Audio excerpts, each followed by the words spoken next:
मंगलाचरण।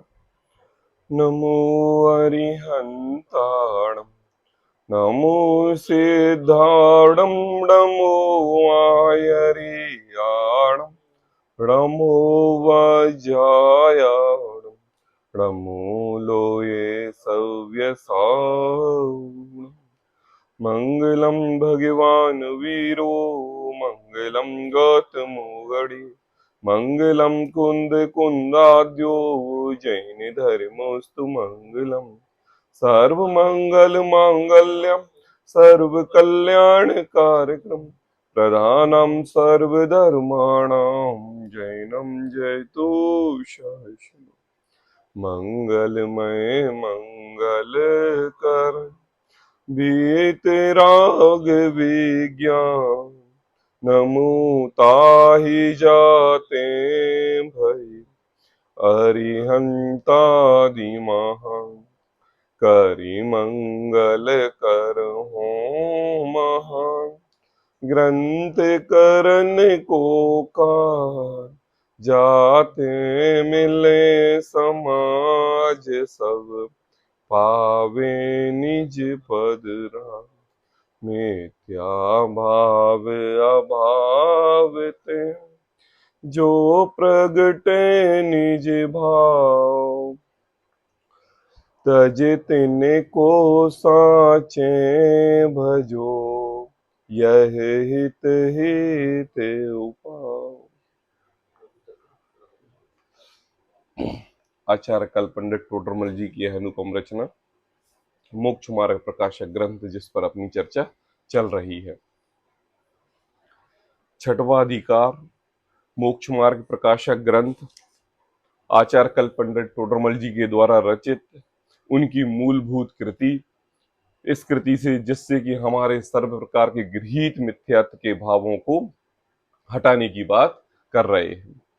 पृष्ठ क्रमांक 180 कल हमने यहां से विषय प्रारंभ किया था, जिसमें पंडित टोडरमल जी ने कुगुरुओं के स्वरूप बताते हुए उपदेश सिद्ध रत्नमाला में उसके 3 उदाहरण दिए थे।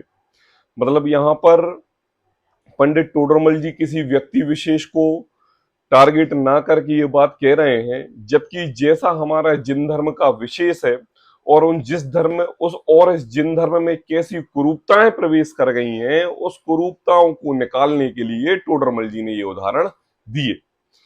ये पूरी संघ की बात है, ये पूरे समाज की बात है, यह एक की बात नहीं है।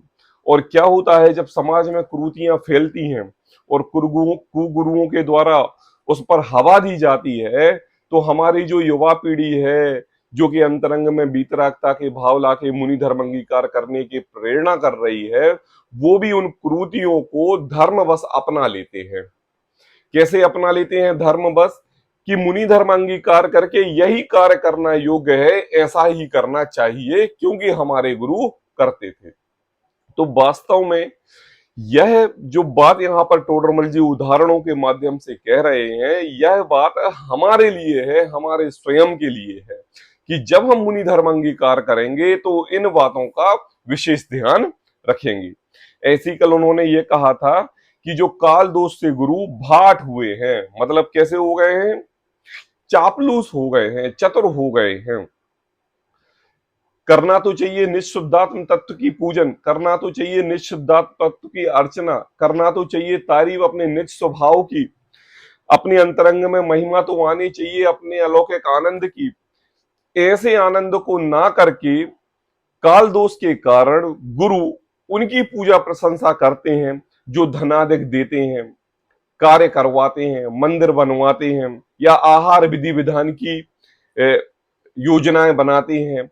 ऐसे लोगों की गुरु लोग प्रशंसा करने लगे हैं।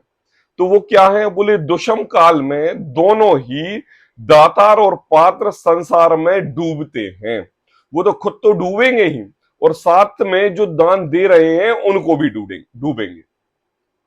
देखो, इस संसार में हमारी इस चंचलायमान लक्ष्मी का जो उपयोग हमें उपयोग रूप करना था, वह हमने गुरुओं के संसर्ग में आके दुरुपयोग रूप कर दिया। तो अब क्या होगा?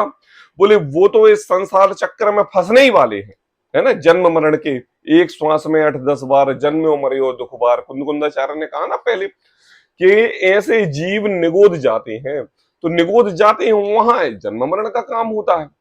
और कुगुरुओं के संसर्ग में आने से एक भाव नहीं अनंतों भाव खराब हो जाते हैं। ऐसा कहा, दातार व पात्र संसार में डूबते हैं, ऐसा डूबते हैं संसार रूपी सागर में कि वहां पर फिर से छोर मिलना बहुत मुश्किल है। फिर उसके बाद टोडरमल जी ने उसी उपदेश सिद्धांत रत्नमाला का एक और उदाहरण देते हुए कहा कि देखो भाई, संसार में सर्प को देखे तो लोग दूर भागते हैं, सांप को देखे कोई तो दूर भागते हैं, उनके पास नहीं जाते, और जहां जहां पर सर्प होता है वहां पर निवास नहीं करते, या कहीं से सर्प निकल गया हो तो उस रास्ते से भी लोग जाना पसंद नहीं करते। बोले क्यों? बोले सर्प से डरते हैं। और कुछ लोग भी कहते हैं कि हाय हाय देखो तो, जो कुगरू सर्प को छोड़ते हैं मूढ़ लोग दुष्ट कहते हैं, बुरा बोलते हैं। क्या कहा कि अगर किसी गुरु ने कोई भी ऐसी बात कर दी कि जो इस मोक्ष मार्ग के निरूपण करने में नहीं है, राग का पोषण करने वाली बात कर दी, संसार सागर को बढ़ाने वाली बात कर दी, ऐसे गृहीत मिथ्यात्व के पोषण की बात कर दी कि अगर वो चालू हो गया तो अनादिकाल तक मिटने वाला नहीं है। अगर ऐसी बात का कोई विरोध कर दे तो क्या कर दे? तो बोले जहां से सर्प निकल गया है वहां तो जाना पसंद नहीं करते, और जहां पर कोई व्यक्ति ऐसी बात को गलत ठहरा दे तो मूढ़ लोग उसको दुष्ट कहते हैं, पापी कहते हैं, बुरा बोलते हैं, ये तो अधर्मी है, ये तो विधर्मी है, ये तो धर्म को चाहता नहीं है ना, ऐसी ऐसी बातें करते। जबकि बात तो यथार्थता सत्यता की है कि जो बात जैसा है उसका वैसा निरूपण करना चाहिए। हमारे इन गुरुओं ने तो अन्यथा निरूपण किया है, और उस अन्यथा निरूपण को बोलने वाले 50 व्यक्ति खड़े हो रहे हैं, तो जो 500 व्यक्ति हैं उन 550 व्यक्तियों को दबाने की कोशिश करते हैं, समाज से हटाने की कोशिश करते हैं, उनको समाज की मीटिंगों में बुलाते नहीं है, क्योंकि यह समाज विरोधी व्यक्ति है, ऐसा बोलते हैं। फिर टोडरमल जी ने तीसरा उदाहरण देते और कहा कि देखो, सर्प का काटा तो एक बार मरता है। क्या करता है? सर्प का काटा एक बार मरता है। सांप ने काट दिया और कदाचित कारणवश काटा और कम जहरीला हुआ तो बच भी जाए, और नहीं बचे तो एक बार उस जीव की पर्याय खत्म हो गई, बात खत्म, अगली पर्याय जो भी होगी उसको मिल जाएगी, है ना। तो और अगर कुगरू का श्रद्धान एक बार में उल्टा पड़ गया, कुगरू का श्रद्धान अपना हो गया, तो क्या कि वह कुगरू के श्रद्धान से इस जीव के भाव भाव खराब हो जाएंगे। कैसे होंगे भाव भाव खराब? आज हमें जैन संस्कार मिले, जिनवाणी मिली, जिन गुरु मिले, जिन देव मिले, तो हमारे लिए इसको पढ़ने के भाव आते हैं कि नहीं? अब इस भावों की कल्पना करें तो ऐसे कितने जीव हैं जो कि जैन कुल में हैं, जिनवाणी के साथ भी हैं, जिन गुरुओं का समागम भी है, और जिनदेव भी उनके घर के आसपास हैं। मैं आपसे पूछ रहा हूं कि कितने लोग जाते हैं, या कितने लोग पढ़ते हैं, कितने लोग स्वाध्याय करते हैं? नहीं करते, बहुत ही कम लोग करते हैं। बोले क्यों? क्योंकि उनको पूर्व में संस्कार नहीं है। जरूरी नहीं है कि वो जैन परंपरा से आए हों, या कभी उन्होंने किसी धर्म के प्रति कोई कार्य किया हो, या अपने अंतरंग में श्रद्धा से धर्म के जुड़ने के भाव हो, ऐसे संस्कार नहीं है। अब ऐसे संस्कार नहीं है, कोई बात नहीं। अब क्या हुआ कि तुमने यह जैन पर्याय ले ली, तो वो पूर्व संस्कार उसके कार्य नहीं कर रहे हैं, तो इस संसार में प्राप्त पर्याय जन्य अवस्था में सुख भोग रहा है कि ये मेरा शरीर, ये मेरे पुत्र, ये मेरे स्त्री, ये मेरे घर, ये मकान, ये जायदाद, और खाओ पियो सोए, यही कार्य मुझे करना है। आई बात, क्योंकि संस्कार का बल नहीं है। और अगर इस जीव ने एक बार अपने अंतरंग में सम्यक दर्शन प्राप्त कर लिया, तो इस जीव को सम्यक दर्शन प्राप्त करने का इतना फल मिलता है कि यह अगर नरकों में भी रहे तो वहां पर भी स्वर्ग जैसे सुख का आवेदन करता है, और वहां अगर वह देवगति में भी रहे तो वहां पर भी अपने आत्मा की अनुभूति करता है, और मनुष्य गति में रहे तो खुद भी इस मोक्ष मार्ग पर चलने की तैयारी करता है, और साथ में अनंत अनंत जीवों को ले जाता है। यह है सम्यक दर्शन की महिमा। तो कहते हैं कि अगर हमने अपने श्रद्धान में कुगरुओं का संयोग बिठा लिया तो वह श्रद्धान ऐसा गाढ़ हो जाएगा कि वह जीव जिस पर्याय में जाएगा उस पर्याय में उसको गृहीत मिथ्यात्व ग्रहण कर लेगा। क्यों? पूर्व में संस्कार ऐसे थे। तो क्या हुआ? तो बोले एक बार सांप का डसा तो एक बार मरता है, लेकिन अगर कोई किसी कुगुरु ने उस व्यक्ति को डस दिया, श्रद्धान उल्टा कर दिया, तो कहते हैं कि वह अनंत बार जन्म मरण करता है। इसलिए हे भद्र, सर्प का ग्रहण तो भला है। क्या कहा? मतलब टोडरमल जी ये बात कह रहे हैं कि देखो भैया, अगर इस संसार सागर से ऊब गए हो, क्या कह रहे हैं शालिनी, संसार सागर से ऊब गए हो और अपने अंतरंग में दुख बहुत लग रहा है। क्या कहा? ध्यान से सुनना मैं क्या कह रहा हूं। अगर आपके अंतरंग में किसी भी प्रकार की किसी क्षण के लिए बीतरागता आ गई, एक समय के लिए आपके पुत्र ने आपकी बात नहीं मानी, आपके पति ने आपकी बात नहीं मानी, या आपके बेटे ने आपकी बात नहीं मानी, तो कुछ समय के लिए ऐसा लगता है, अरे कैसा अभागा दिन था कि हमने पैदा क्यों किया, अरे ये बात सुनने के लिए हमने तुम्हें बड़ा लिखा किया, ये बात सुनने के लिए हमने तुम्हें पढ़ाया लिखाया, ये सब सुनने के लिए हे प्रभु हम तो ऐसी कल्पना करते कि जन्म से ही मर जाते। तो ये क्या है?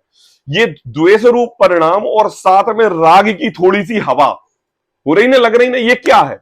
बोले ये क्या है, आपको उस समय उस संसार की क्षण भंगुरता दिखाई दे रही है। क्या दिखाई दे रही है? संसार की क्षण भंगुरता। किसकी? कि अरे इस संसार में जब हमारा पुत्र, हमारा स्त्री, हमारा मकान, जमीन जायदाद, जब हमारे संयोगी पदार्थ हमारे नहीं, तो मैं व्यर्थ ही इस देश को सुधारने की कल्पना में लगा हुआ हूं। तो क्या है, यह जीव पूर्ण रूप से समेट के अपने पुत्र पर आ गया, और जब पुत्र के प्रति उसका मोह टूटा तो थोड़ी सी हवा उसको बीतरागता की लगी। किसकी लगी? बीतरागता की। उस बीतरागता की हवा में इसको सच्चे देव याद आए और गुरु याद आए। उतने क्षण के लिए। कितने क्षण के लिए? उतने, जिस समय दुख लगा। और अगर 10 मिनट के बाद वो पैर छू ले, माफी मांग ले, तो वो उस समय भी भूल जाएगा। अब कहते हैं कि अगर वो तुम्हें 10 या 15 मिनट या 1 दिन, 2 दिन, 4 दिन तुम्हारे लिए वो दुख लगा, और उस दुख में तुमने दुख को मिटाने के लिए किसी गुरु के पास चले गए बिना परीक्षा किए कि वह गुरु सुगुरु है कि वह गुरु कुगुरु है। आई बात समझ में? देखो, श्रद्धा का अंधा व्यक्ति श्रद्धा के जोर से कहीं भी जा सकता है। आई बात है ना? अगर कोई व्यक्ति अंतरंग से दुखी है तो एक पागल व्यक्ति उसको शांति से हाथ से पुचकार के कह दे कि देखो दुखी मत हो, ये तो संसार है, तो यह जीव उसकी भी बात मान जाएगा। हाँ, क्योंकि श्रद्धा का लुटा हुआ है ना, उसका अंतरंग में वो आदर परिणाम चल रहे हैं ना। तो वो क्या किया कि उसने, ये मेरे महान गुरु हैं, ये मेरे कुल गुरु हैं, ये मेरे जाति गुरु हैं, ये मेरे धर्म गुरु हैं, तो चलो अब हम उनके पास चलते हैं। क्या कहेंगे? बोले हमें उनके पास जाके अनुराग शांति मिलेगी। क्या मिलेगी? शांति मिलेगी। तो यह गया बिना परीक्षा किए। तो टोडरमल जी कहते हैं कि देखो भैया, जो छोटी सी बीतरागता का क्षण तुम्हारे अंतरंग में प्रकट हुआ है और तुम्हें देव याद आए हैं और देव के साथ गुरु के समागम में तुम जाना चाह रहे हो, तो एक बार विशेष याद रख लेना कि देखो भैया, सर्प का ग्रहण करना तो भला है। क्या कहा? अपने अंतरंग में शांत रूप से बैठ के याद रोध परिणामों को शांत करके जिनवाणी पढ़ना तो भला है, लेकिन जिनवाणी ना पढ़ के जिनवाणी के पढ़ने योग्य किसी अन्य गुरु के पास चले गए और उन गुरु ने तुम्हारा श्रद्धा का घात कर दिया, तो तुम अनंत काल तक जन्म मरण करोगे। क्या कहा? सर्प का खाटा तो भला है, एक बार मर गया, लेकिन अगर किसी कुगुरु के श्रद्धान तुम्हारे अंतरंग में बैठ गया तो तुम्हारे जन्म मरण होते रहेंगे। क्यों? हाँ, अभी अंदर में तो बोले कहा कि देखो, सर्प का ग्रहण तो भला है, कुगुरुओं का सेवन भला नहीं है। ऐसी बात कल टोडरमल जी ने उपदेश सिद्धांत रत्नमाला के माध्यम से कही। अब उसी बात को और आगे बढ़ाते हुए टोडरमल जी इस जिनागम की बात कर रहे हैं, जिन धर्म की बात कर रहे हैं, जिन उपदेशों की बात कर रहे हैं, भगवान के शमोशरण में जो केवल ज्ञानी भगवान परमात्मा ने जो बात बताई है, उस बात को आगे कर रहे हैं। टोडरमल जी की घर की बात नहीं है। तो देखो, वहां और भी गाथाएं हैं। यह श्रद्धान दृढ़ करने को कारण बहुत कही है, सो उस ग्रंथ से जान लेना। उपदेश रत्नमाला में और भी बातें कही हैं, मतलब इतनी बातें कही कि एक बार अगर अपन ने उपदेश रत्नमाला पढ़ लिया और अगर हमारे अंतरंग में बीतरागता आई और मुनि धर्म अंगीकार करने को गए, तो वह हमारे लिए एक ऐसी सीढ़ी बना देगा जिसमें हम अपने व्यभिचार से दूर हो जाएंगे, है ना। तो अब यहां 180 पेज पर नीचे क्या पैराग्राफ अब कहते हैं, तथा संगपट्ट में ऐसा कहा है। ये ग्रंथ है संगपट्ट नाम का, ठीक है। सुना है कभी किसी ने नाम इसका? नहीं सुना, बता रहा हूं। संगपट्ट नाम का ग्रंथ यह श्वेतांबर आमनाय का ग्रंथ है। कौन से आमनाय का? श्वेतांबर आमनाय का। और यह इतना प्राचीन ग्रंथ है, लगभग 1000 वर्ष पुराना। कितना वर्ष? 1000, क्योंकि लगभग 2000 वर्ष हुए श्वेतांबर आमनाय को आए हुए, 2550 वर्ष हुए हैं भगवान महावीर को निर्वाण प्राप्त किए हुए, और उनके करीब 550 वर्ष के बाद श्वेतांबर मत चालू हो गया था। तो ये जो ग्रंथ है संगपट्ट नाम का, ये जिन वल्लभ सूरी आचार्य ने लिखा है, और ये श्वेतांबर ग्रंथ के बहुत बड़े आचार्य थे। मतलब अपन ये कह सकते हैं कि जैसे हमारे इस जिनागम में समंत्र भद्राचार्य का, मांगतुंगाचार्य का, ऐसे आचार्यों का जो अपन इतने सम्मान के साथ नाम लेते हैं और उनके ग्रंथ को पढ़ते हैं, ऐसे ही श्वेतांबर मत के लोग जिन वल्लभ सूरी का ग्रंथ संगपट्ट, जो कि 1000 वर्ष 1100 वर्ष पूर्व लिखा हुआ है संस्कृत भाषा में, उसको पढ़ते हैं। अब देखो टोडरमल जी उस चीज का उदाहरण दे रहे हैं यहां पर। किस ग्रंथ का? श्वेतांबर ग्रंथ का। बात हो रही है दिगंबरों के लिए और उदाहरण दे रहे हैं श्वेतांबरों का। देखो ये बात आई क्यों? देखो आज हम जिन धर्म के मूल तत्वाभ्यासी लोग हैं और जैन धर्म के मूल तत्वाभ्यासी लोगों की बात, रात्रि भोजन की और आलू प्याज त्यागने की बात तो अजैन के गुरु भी करते हैं।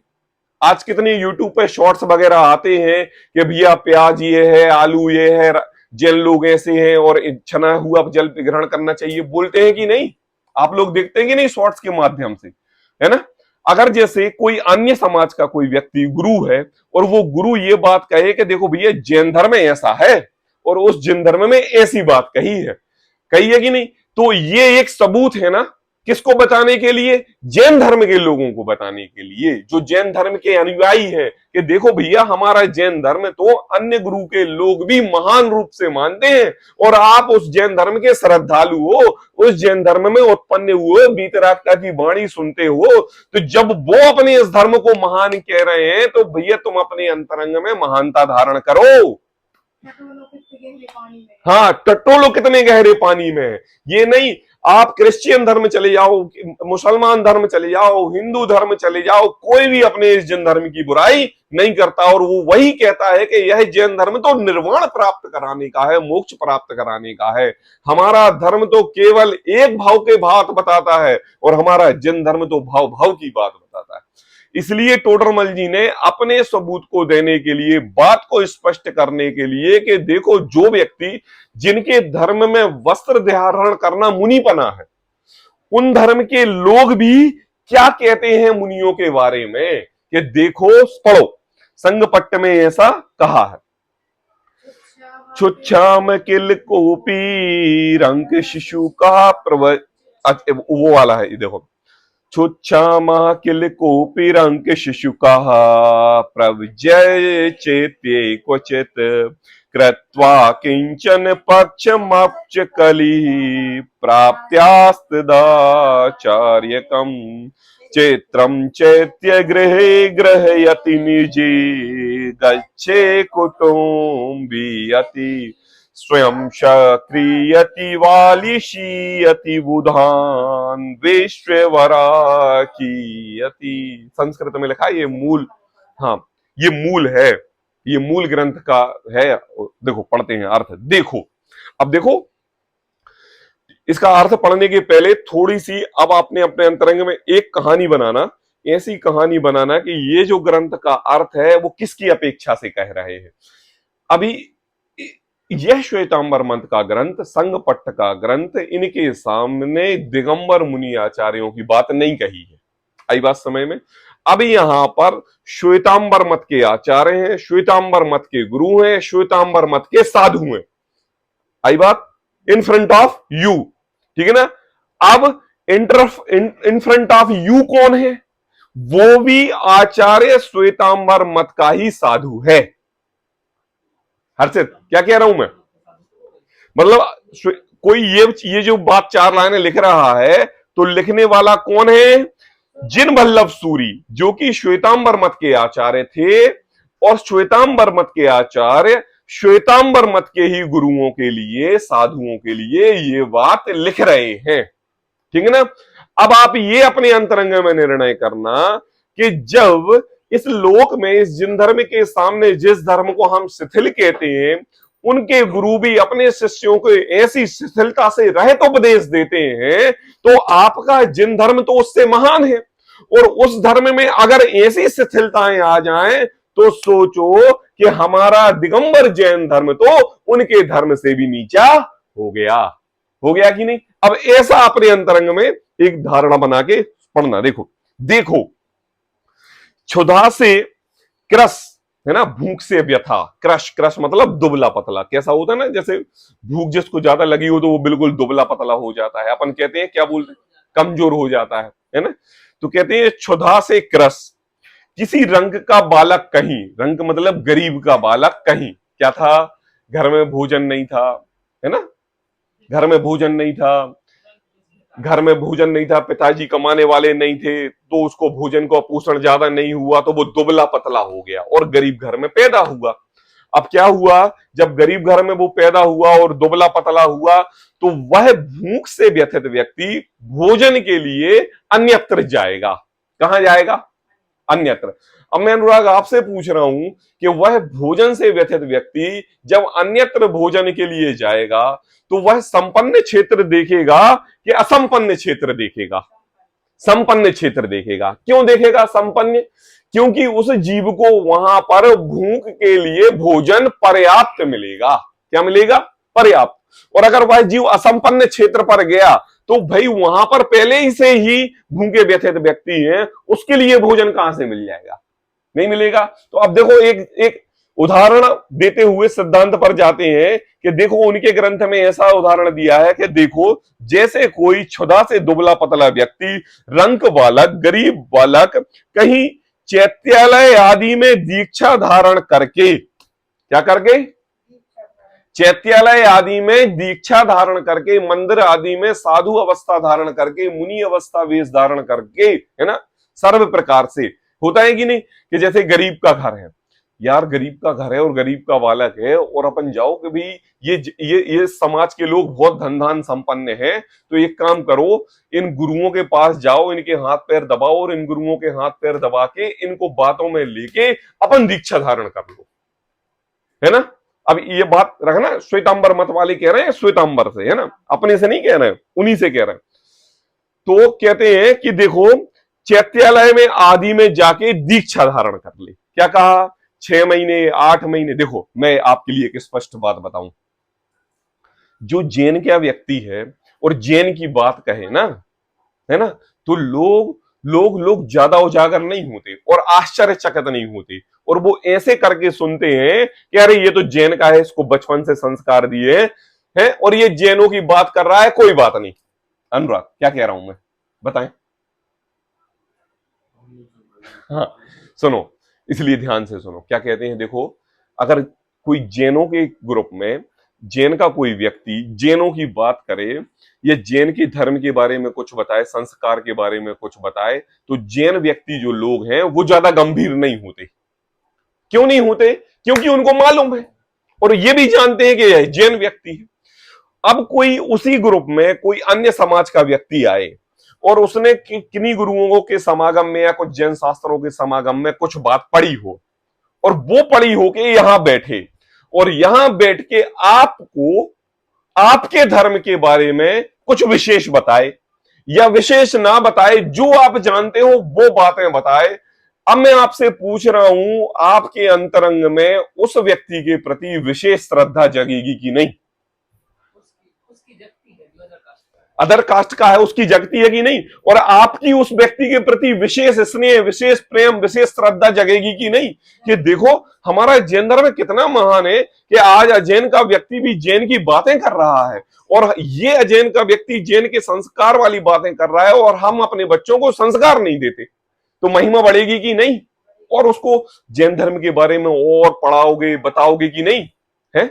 अब देखो ऐसा ही एक व्यक्ति अगर किसी साधु के ग्रुप में जाके अजैन व्यक्ति गया और इस महानता से कि देखो हमारा जैन धर्म कितना महान है और इस महानता के कारण अजैन लोग भी इस ग्रुप में आते हैं और हम उनको संस्कार देके मुनि दीक्षा धारण करवाते हैं। ठीक है, करवाते हैं कि नहीं? ये बुराई नहीं है, ये बुराई नहीं है। आप याद रखना, हमारे समस्त तीर्थंकर क्षत्रिय वंश के थे और उन्होंने जैन धर्म स्वीकार किया, तो ये कोई गलत बात नहीं है, ये गलत बात नहीं, यहां पर कोई गलत बात का पोषण नहीं हो रहा है। लेकिन क्या है, देखो, इस पोषण के पहले आप जाओ। अगर कोई क्षत्रिय में वंश में पैदा होके दिगंबरत्व वेश धारण करके अपने अंतरंग में वीतरागता लाके मोक्ष मार्ग का निरूपण करके संसार मार्ग से हटकर मोक्ष मार्ग में सिद्धालय में विराजमान हो जाए, तो उसने अपने भव की सही उपयोगिता की और सही जन्म का उसने अपनी उपयोगिता बनाई। अब एक व्यक्ति वो है, कौन व्यक्ति? जो वो है कि जो आदिनाथ भगवान के साथ में 4000 मुनि दीक्षा धारण कर ली। क्यों? क्योंकि नहीं करेंगे तो इनका जो बेटा भरत है ये हमारे लिए मार देगा। आई बात समझ? देखा देखी थी, या ये हमारे गुरु हैं इसलिए ये मुनि दीक्षा धारण कर रहे हैं, इसलिए मैं कर ली। यह बात अगर हमारे जो गुरु जिन्होंने 80 कृषि की विद्या सिखाई, ये गुरु ऐसा कर रहे हैं और अगर हमने नहीं किया, क्योंकि पूरा भारत पूरा विश्व तो उन्हीं का था, सब कुछ उन्हीं का था, तो हम यहां पर कैसे रहेंगे, हमारे बच्चे कैसे रहेंगे? इस कारण से मुनि दीक्षा धारण कर ली। अब मैं आपसे पूछ रहा हूं, यहां पर दो उद्देश्य हैं, कौन कौन से? एक तो है डर के कारण मुनि दीक्षा धारण की, और एक है अपने अंतरंग में वीतराग स्वभाव भगवान आत्मा की उच्चता लेकर वीतरागता धारण की। कौन महान है?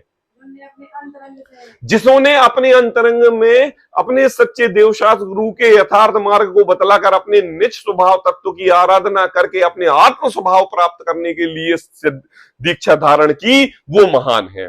और वह महानता उन्होंने भगवान बन के बताई भी। और उन 4000 मुनिराज ने मुनि दीक्षा धारण करके भ्रष्टी हो गए तो उन्होंने अपनी बता दी, बताई कि नहीं? दो कारण हुए, एक सिद्धत्व को ले गया और एक अनंत संसार को ले गया। तो यहां पर कोई बालक चैत्यालय आदि में दीक्षा धारण करे, ये गलत बात नहीं है। गलत बात तब है कि उस दीक्षा के पहले का कारण क्या है। दीक्षा के पहले का कारण क्या हुआ है? अपने अंतरंग में क्या कहा? संसार से विरक्ति आई है, वीतरागता आई है। तीन कारण क्रम। सर्वप्रथम तत्व ज्ञान का निर्णय हुआ है, दूसरी बात संसार उदासीन का परिणाम हुआ है, तीसरी बात परिचय सहने की शक्ति आई है। ये कारण है दीक्षा लेने के पहले की। क्या कह रहे हैं? पहले की। और एक कारण तीन कौन कौन से हैं? भूख से ग्रसित है, दुबला पतला है, रंग का बालक है। तीन कारण। बात समझ में आ रही है कि नहीं? मैं कहना क्या चाह रहा हूं? मैं ये कहना चाह रहा हूं कि चैत्यालय आदि में जो दीक्षा ले, उन दीक्षा लेने के पहले तीन कारण हैं। तीन कारण वीतरागता के हैं और तीन कारण रागता के हैं, है ना? दोनों का उद्देश्य अलग अलग है। अब मैं आपसे पूछ रहा हूं, जिनके तीन कारण हैं, कौन कौन से? तत्व ज्ञान का निर्णय, उदासीन परिणति और परिचय सहने की साहस। अब ये जो तीन व्यक्ति विशेष रूप से अपने अंतरंग में दीक्षा धारण करेगा, तो मुझे बताओ वह मोक्ष प्राप्त करेगा कि नहीं करेगा? अब एक व्यक्ति वो है जो भूख से पीड़ित है, गरीब का बालक है और दुबला पतला है, और उसने दीक्षा धारण की है। अब बताओ वो मोक्ष प्राप्त करेगा कि नहीं? नहीं करेगा। यह निर्णय, यह आंसर कैसे प्रकट हुआ? कैसे प्रकट हुआ? क्योंकि आपने उस व्यक्ति के पूर्व काल के अनुभव का, काया का, चर्या का निर्णय किया। टोडरमल जी हमारे लिए यही परीक्षा करने के लिए तो कसौटी कस के दे रहे हैं कि देखो भैया, आप जिनको भी अपने फ्रंट आंखों से देख रहे हो, उन गुरु के सर्वप्रथम तो वीतरागता, तत्व ज्ञान और परिचय सहने की सामर्थ्य है कि नहीं, ये देख लो। अगर ये सब है और वीतरागता में बात है, जिनवाणी रूप बात है, वीतराग स्वरूप परिणति है, किसी देखो लक्षण सब बता दिए पहले वाले। कैसे? कि जो किसी भी अन्य व्यक्ति का दान समाज आदि के कारण जिनकी कोई भी नाम नहीं लेता, नाम लेंगे तो सीधे अरहंत सिद्ध परमिष्टि का नाम लेंगे, वही उनके सामने वंदनीय है। समाज का एक भी व्यक्ति वंदनीय, पूजनीय, नमस्कार करने योग्य नहीं है। ऐसे निर्णय। अब कहते हैं कि देखो, चैत्यालय में दीक्षा धारण करके, है ना, अब देखो आप सब लोगों ने जवाब दे दिया कि जब जीव भूखा प्यासा है और मुनि दीक्षा धारण कर रहा है तो वह पाप का ही कार्य करेगा, भोजन आदि गृह सामग्री जुटाएगा, गृहस्थ संबंधी कार्य करेगा। यह सब आपने बता दिया कि नहीं? नहीं होगा, है ना, क्योंकि उद्देश्य अलग है ना। उसका उद्देश्य मोक्ष नहीं है, उसका उद्देश्य सिद्धत्व नहीं है, उसका उद्देश्य जठर अग्नि की भूख को मिटाना है, इसलिए दीक्षा ली है ना। अब देखो आप लोगों ने देखा होगा समाज में जो समाज के बहुत गरीब व्यक्ति रहते थे, है ना, सर्व प्रकार से बहुत गरीब थे, और उन्होंने क्या किया कि मान लो किसी महाराज का चौमासा हुआ, किसी भी पर्टिकुलर नाम, मतलब फॉर एग्जाम्पल, और वो गरीब व्यक्ति थे, तो महाराज जी ने ये कह दिया कि देखो अब तुम्हारा घर परिवार तो यहाँ चलता नहीं है, अब एक काम करो तुम हमारे साथ आ जाओ। तो बोले कहां? बोले जहां जहां मैं जाऊंगा तुम हमारे साथ साथ में रहना। तो अब वो क्या महाराज जी के साथ रहने लगे, व्यवस्थाएं बनाने लगे महाराज जी की। तो जब व्यवस्थाएं बनाने लगे तो थोड़ी सी दक्षिणाएं भी मिलने लगी, नहीं मिलेगी, है ना। अब दक्षिणाएं महाराज जी तो लेंगे नहीं, अब महाराज जी नहीं लेंगे तो कौन लेगा? बोले शिष्य लेंगे। अब वो शिष्य लेंगे तो अब वो क्या हो गए? धन धान्य से संपन्न हो गए, है ना। पति उनके साथ है, पत्नी अपने घर पर है, बच्चे हैं, बिल्कुल बाकायदा से घर परिवार चल रहा है जैसा दुकानदारी करने वाले को चलता है। अब मैं आपसे पूछ रहा हूं, एक व्यक्ति मुनिराज के साथ में आया, अपने अंतरंग में संसार से ब्रह्मचर्य व्रत लेके वीतरागता धारण करके भगवान बनने के लिए, और एक व्यक्ति आया गरीबी से दुखी होकर, थोड़े से दो पैसे कमाने के लिए, 2 टाइम का भोजन मिलेगा, रहने की व्यवस्था मिलेगी, थोड़े से पैसे भी मिलेंगे और उससे मेरा घर परिवार चलेगा। तो ये 2 व्यक्ति उन मुनिराज के पास आ रहे हैं। अब मैं आपसे पूछ रहा हूं, यहां पर अपने अंतरंग में सम्यक धारण करने की उच्चता किसमें है? इसमें है कि इसमें है? बताइए। जिसको अपनी आत्मा का कल्याण करना है उसको उच्चता ज्यादा है, और जिसको केवल संसार राग का पोषण करना है उसको कोई भी मुनि मिल जाए, कोई भी बीतराग मुनि मिल जाए, वो उनके साथ वही कार्य करने वाला है। तो कहते हैं देखो, चैत्यालय में दीक्षा धारण करके पाप रहित ना होता हुआ किसी पक्ष द्वारा आचार्य पद को प्राप्त होता है। क्या कहा? पाप रहित ना होता हुआ, पाप रहित ना होता हुआ, पाप के कार्य करता हुआ किसी पक्ष द्वारा आचार्य पद को प्राप्त करता है। क्या कहा? पाप रहित तो नहीं है। देखो अब उस शिष्य के अंतरंग में लालच था। कैसा लालच था? जठर अग्नि मिटाने का, अपने माता पिता को भूख से बाहर करने का, अपने घर परिवार को संपन्न करने का, ठीक है ना। अब यही लालच का पोषण करने वाले गुरु मिल गए। अब जब गुरु मिले तो क्या किया कि ये शिष्य मेरी बहुत चापलूसी करता है और मुझे बहुत बड़ा चढ़ाकर देता है, और मेरे जो पंचेंद्रिय भोग है, इनकी जितनी भी आशाएं हैं, यह समाज को बताता है और उनका पोषण करवाता है। तो एक काम करो, इसको आचार्य बना दो। किसी की बुराई करने की बात नहीं, आप याद रखना, यह श्वेतांबर व्रत वाले गुरु श्वेतांबर वाले श्रावक से कह रहे हैं, हमसे नहीं कह रहे हैं। आप अपनी तरफ से बिल्कुल मत ले लेना, और किसी की बुराई करने की आवश्यकता है नहीं। जब हम मुनि दीक्षा धारण करेंगे तो हम ऐसा कार्य नहीं करेंगे, इसलिए हम ये ग्रंथ पढ़ रहे हैं। आई बात समझ में? तो देखो, पाप रहित ना होता हुआ किसी पक्ष द्वारा आचार्य पद को प्राप्त हुआ, वह चैत्यालय में अपने गृहवत प्रवर्तता है। क्या कहा? है ना, ये मंदिर बनाए, ये मठ बनाए, यहाँ ये करें, यहाँ वो करें, ऐसी व्यवस्था करें, इनको ऐसा करें, ऐसा करें, ऐसी व्यवस्था करके ये पूरा संघ इतनी दीवार उठाए, इतनी वेदी बनाए, समस्त दान दातारों को विशेष रूप से बुलाएं और उनको विशेष रूप से एसी वाले कमरे में रखें और उनको सभा में भी अपने आगे बिठाएं। क्या कहा? और प्रत्येक वाक्य में उनका नाम ले लेके उनकी चंचला लक्ष्मी को प्रकट करवाएं, बताएं, ऐसा पोषण आदि का कार्य करवाएं। तो क्या कहते हैं कि देखो, चैत्यालय में अपने गृहवत प्रवर्तता है। जैसे एक ग्रह में एक व्यक्ति कमाने वाला हो, 3 खाने वाले हो, तो उस ग्रह की, उस घर में उस व्यक्ति की महानता बहुत होती है और हर प्रकार से वो पूजा जाता है। ऐसे ही कोई व्यक्ति चैत्यालय में अपने गृहवत प्रवर्तता है, निज कक्ष में कुटुंबवत प्रवर्तता है, निज कक्ष अपने प्राइवेट रूप में कुटुंबवत प्रवर्तता है। क्या कहा? कुटुंब में क्या सामग्री रहती है? मैं आपसे पूछ रहा हूं, अपने पर्सनल रूम में है ना, कुटुंब, निज कक्ष, निज कक्ष मतलब निज निज गच्छ में, हाँ, जहां पर वो है, जहां पर वो रह रहा है, कुटुंबवत प्रवर्तता है, परिवार के समान प्रवर्तता है, अपने को इंद्रवत महान मानता है। कैसा? कि आज्ञा मनवाने वाला और ऐश्वर्य का प्रदाता, ऐसा, ऐसे अपने को इंद्रवत महान मानता है, ज्ञानियों को बालवत अज्ञानी मानता है। आचार्य पदवी मिल गई ना उसके लिए, और आचार्य पदवी मिली तो अब क्या हुआ? देखो, आचार्य पदवी मिली और आचार्य पदवी के बाद अब उनके सामने कोई उच्च ज्ञान वाला भी व्यक्ति होगा तो पदवी के कारण वो तो नीचा है, लेकिन ज्ञान में क्या है? ज्ञान में ऊंचा है, पदवी में क्या है? नीचा है। तो ये व्यक्ति क्या कर रहा है? अपने को इंद्रवत महान मानता है और ज्ञानियों को अज्ञानी मानता है ना? ज्ञानियों को बालवत अज्ञानी मानता है, सर्वग्रस्तों को रंकवत मानता है, गरीब मानता है ग्रस्तों के लिए। सो बड़ा आश्चर्य हुआ है। अब ये सोचो कि 1000 वर्ष श्वेतांबर मत में भी 1000 वर्ष होने के बाद कितने 2000 वर्ष हो गए श्वेतांबर मत को, और 1100 वर्ष पूर्व ये ग्रंथ लिखा।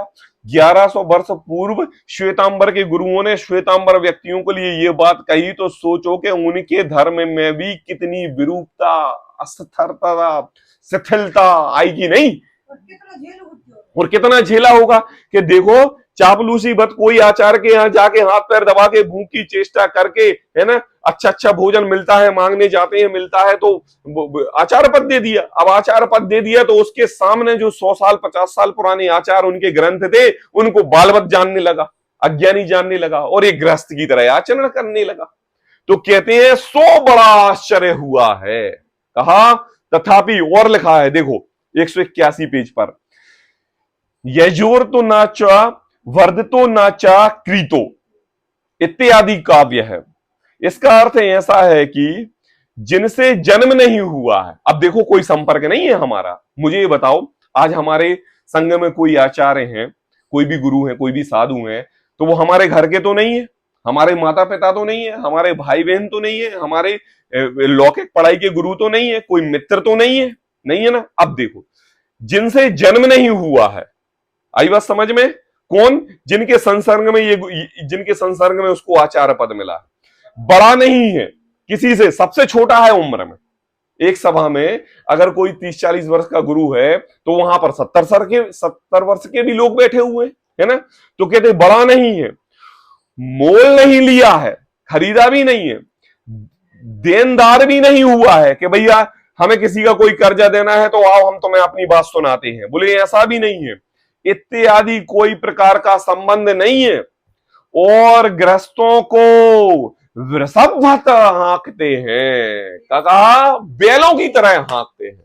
चलो सबके लिए इस तीर्थ यात्रा पर करना है, हमारी तैयारी करो और इधर चलो, हमारे लिए ये करो, हमारे लिए इस सभा का उद्घाटन करो, दान दातार ध्वजारोहण करता आप आओ, शिविर उद्घाटन करता आप आओ, है ना, ये करने वाले आप आओ, सभी सम्मानीय व्यक्ति को पहले बुलाओ और उस सम्मानीय व्यक्तियों के साथ साथ जनता भी आओ। बोले क्या? बोले गृहस्थों को वृषभवत हाँकते हैं। कैसे? बैलों के समान हाँकते हैं, डांटते हैं, फटकारते हैं, तुमने ये नहीं किया, तुम्हारी समाज ने इतनी व्यवस्था नहीं की कि एक मुनिराज आए उस समाज में और उनको बिना हार के जाना दिया। तो ये क्या है? ये वृषभवत हाँकते हैं। तो कहते हैं जबरदस्ती दान आदि लेते हैं। सो हाय हाय, क्या कहा टोडरमल जी? कह रहे हैं सो हाय हाय। ये हाय हाय शब्द उन्होंने मूल ग्रंथ से लिया है ना, श्वेतांबर मत के। सो हाय हाय, यह जगत राजा से रहित है और कोई न्याय से पूजने वाला नहीं है। दुख ले लो, हाय हाय। देखो तो देखो क्या होता है, मैं बताऊं आपके लिए। आज अगर 100 व्यक्तियों की समाज है और 100 व्यक्तियों की समाज में कोई किसी गुरु के संसर्ग में आके कोई बात सुन रहा है और उसको यह बात दुख लगा रहा है कि यह गुरु शालिनी सच्ची बात नहीं बोल रहे हैं, तो मुझे बताओ उसकी हिम्मत है क्या किसी के सामने बोलने की? हर्षित है हिम्मत? वो 100 व्यक्तियों के बीच में उनको गुरु की अवहेलना कर देगा, उनसे वाद विवाद कर लेगा कि आप ये जो बात कह रहे हो ये गलत है। आपने जो भरी सभा में इतने लोगों के बीच में एक व्यक्ति एक छोटा सा प्रश्न लेके आया और उस प्रश्न को आपने ऐसा घुमाया कि आपके मुख से अपशब्द निकल गए, और ऐसे अपशब्द निकल गए कि जो गृहस्थ भी एक दूसरे को बोलने में अपने आप को हीन समझे और जिसको बोल दिया वो अपने आप को हीन समझे, और आप मुनि वेक्षा धारण करके आप भरी समाज में वो अपशब्द बोल दो, तो मुझे बताओ आपका मुनिपना कहां रहा? नहीं रहा ना मुनिपना। और ये बात कोई व्यक्ति खड़ा होके बोल दे तो मुझे बताओ पूरी समाज उसका विरोधी हो जाएगी कि नहीं? हो जाएगी कि नहीं? और क्योंकि आप सुनने वाले हो तो वह ज्ञानी व्यक्ति उस भरी सभा में जब ऐसी बात को सुनता है तो अपने अंतरंग में उसके ऐसे भाव आते हैं, हाय हाय क्या कि जगत राजा से रहते, अरे कोई सुनने वाला नहीं, कोई वीतरागता की बात सुनाने वाला नहीं, कोई न्याय पूजने वाला नहीं है। क्या क्या? कोई न्याय पूछने वाला नहीं है, सब अज्ञानी है ना? है सब अज्ञानी है। अरे टोडरमल जी अपनी स्थिति की बात नहीं कर रहे हैं, मैंने पहले बता दिया, श्वेतांबर मत के लोग, श्वेतांबर मत के व्यक्तियों से ये बात कह रहे हैं। अब आप अपने अंतरंग में निर्णय कर लेना कि यह हमारा समाज भी इसी प्रकार से प्रकट हो गया है। आज इस मीडिया पर कितने भी लोग कैसी बातें करते हुए दिखते हैं और लोग चुपचाप उनकी बात को सुनते हैं और पूजते हैं। क्यों? क्योंकि वो कैसे हो गए हैं? बोले राजा से रहित हो गए हैं और न्याय से पूछने वाला कोई नहीं है। अगर एक उंगली उठाएंगे ना तो हमारा सर कलम कर दिया जाएगा। ऐसे डर रहे हैं ऐसे समाज से। तो कहते हैं देखो वहां इस प्रकार वहां इस श्रद्धान के पोषक काव्य हैं, सो उस ग्रंथ से जानना। आई बात श्वेतांबर मत के कह रहे हैं। अब देखो टोडरमल जी ने दिगंबरों के लिए श्वेतांबर की बात कही, तो यहां पर एक प्रश्न ये खड़ा होता है कि भैया बात तो दिगंबरों की है तो श्वेतांबर को बीच में क्यों लेके आ रहे हो? शालिनी, हर्षित, प्रश्न खड़ा होता है कि नहीं होता है कि नहीं? ये बताओ कोई हमारे जिन धर्म का प्रमाण अजैन व्यक्तियों के प्रमाण प्रदर्शित करके दे तो तुम कहोगे कि अरे भैया तुम्हारे धर्म में तो वैसे ही शिथिलता है, तुम्हारे धर्म में तो वैसे ही रात्रि भोजन करते हैं, तुम्हारे धर्म में तो वैसे ही अभक्ष भक्षण करते हैं, और तुम अपने उस धर्म के गुरु होके और हमारे जैन धर्म को सुधारने चले हो। यही बात आएगी कि नहीं आएगी? आएगी कि नहीं आएगी? क्यों? क्योंकि टोडरमल जी ने यहां पर दिगंबर के ग्रंथ में श्वेतांबर का उदाहरण दिया। यह बात टोडरमल जी के लिए पता थी, समझते थे, जानते थे, इसलिए टोडरमल जी यहां पर प्रश्न उठाते हैं। कहते हैं देखो कोई कहता है कि यह तो श्वेतांबर विचरित उपदेश है, उसकी साक्षी किस लिए दी? मतलब आप टोडरमल जी की तीक्ष्णता, सोचने समझने की शक्ति और इतने ग्रंथों का अभ्यास बहुत ही बारीकी तरीके से, और उन बारीकी तरीके से आज जो वकालत होती है ना, और वकालत में जो प्रश्न उठाए जाते हैं उन प्रश्नों का कैसे उत्तर देना, कहां पर कौन सा प्रश्न खड़ा करना, ये टोडरमल जी के लिए बहुत अच्छी तरीके से पता था। आई बात समझ में? अब देखो टोडरमल जी कितना सुंदर जवाब देते हैं, मतलब जी गदगद हो जाए ऐसा जवाब देते हैं। देखो यह तो श्वेतांबर विचरित उपदेश है, उसकी साक्षी किस लिए दी? जैसे नीचा पुरुष जिसका निषेध करे। क्या कहा? अनुराग, होटल में भोजन करने के लिए गए और होटल में भोजन कर रहे थे, 8 बज गए थे, और वहां पर एक अन्य समाज का व्यक्ति आया, और अन्य समाज का व्यक्ति आके आपसे बोलता है, और जैन साहब जय जिनेंद्र। आपने कहा जय जिनेंद्र। अरे क्या कर रहे हैं आप? बोले हम भोजन कर रहे हैं। अरे आप भोजन कर रहे हैं? होटल में तो जैन लोग जाते नहीं, अभक्ष भक्षण करते नहीं, और विशेष बात तो ये है अरे वो तो रात्रि भोजन भी नहीं करते। अरे जैन साहब ये क्या कर रहे हैं आप? क्यों? देखो ये बात क्यों की उसने, क्योंकि वो व्यक्ति जैन नहीं है और जैन धर्म के बारे में 3 बातें विशेष रूप से जानता है। तो क्या कहा? जैसे कोई नीचा पुरुष, मैं आपसे पूछ रहा हूं आपके अंतरंग में अपनी जाति की महिमा आपके लिए उस समय है कि नहीं? और वो ब्राह्मण या कोई अन्य समाज का व्यक्ति या कोई आपका मित्र यार हो, वह आपकी समाज से नीचा है कि नहीं? आपके आपके सामने उसकी नीचता है कि नहीं? और आप उच्च पद पर हो कि नहीं? अरे संस्कारों से नहीं कह रहा हूं मैं, आपके धर्म से कह रहा हूं। आई बात मैं कह रहा हूं, अगर आप संस्कारों से भी उच्च पद पर होते तो वो बात आपके सामने खड़ा नहीं करता और वो आपको देख के ही दूर हो जाता। लेकिन उसने बात कही, मतलब आप संस्कार से छीनो और केवल धर्म के कारण महान बने हुए। तो कहा कोई नीचा पुरुष, दृष्टांत समझ में आया क्या? कहा कोई नीचा पुरुष जिसका निषेध करे, निषेध करा मतलब उसने हमें व्यंग्यात्मक कटाक्ष किए और व्यंग्यात्मक कटाक्ष करके उसका उत्तम पुरुष को तो सहज ही निषेध हुआ। क्या कहा? क्या कहा भाई? जब कोई नीची समाज का व्यक्ति जैन समाज के व्यक्तियों को बारे में ऐसा कह दे, तो फिर जो उच्च उच्च स्तर पर बैठे हुए हैं, उच्च कोटि पर बैठे हुए हैं, तो उनके लिए तो वो तो साधारण बात है। क्यों? क्योंकि अरे भैया जैन धर्म में आलू ना प्याज खाना तो मूर्ख व्यक्ति भी जानता है, तो हमारे आचार्य नहीं जानेंगे क्या? वो तो जानेंगे हैं। तो कहते हैं कि देखो नीचा पुरुष जिसका निषेध करे और उनका उत्तम पुरुष सहज ही निषेध हुआ, उनको उनको बोलने की जरूरत नहीं है उत्तम पुरुष को। उसी प्रकार जिनके वस्त्राधिक उपकरण हैं, किनके 14 उपकरण कहे ना श्वेतांबर मत में, पहले पढ़ा था ना 5वें अधिकार में श्वेतांबर मत के 14 उपकरण करने का निषेध टोडरमल जी ने लिखा था ना। तो बोले जिनके ग्रंथ में 14 उपकरण तो मुनिराजों का वेश है, जैसे हमारे दिगंबर मुनिराज पीछी कमंडल रखते हैं, ऐसे श्वेतांबर के मत के मुनिराज 14 उपकरण रखते हैं अपने साथ, उपकरण साधन। हाँ, सब मुपट्टी, कपड़े, वक्ष, डंडी, सब प्रकार की 14 उपकरण, उपकरण साधन है ना, ये रखते हैं। अब मैं आपसे पूछ रहा हूं कि देखो जिनकी समाज में, तुम कह रहे हो ना कि ये श्वेतांबर मत का उदाहरण क्यों दिया, तुम सोचो कि ये बात मैंने श्वेतांबर मत के साधु की, तो जिनके साधुपने में साधित्व को 14 उपकरण रखना मानना है और उनके साधन में हजारों उपकरण लोगों ने रख लिए हैं, तो वो तो हीन है ही, और हमारी नजर में तो महाहीन है। क्यों? क्योंकि हम तो 14 उपकरण के धारी हैं।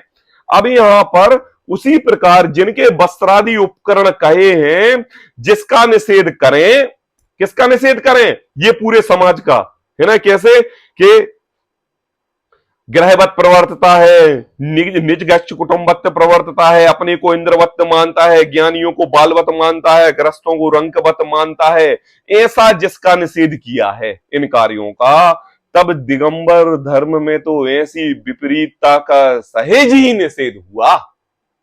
क्या कहा?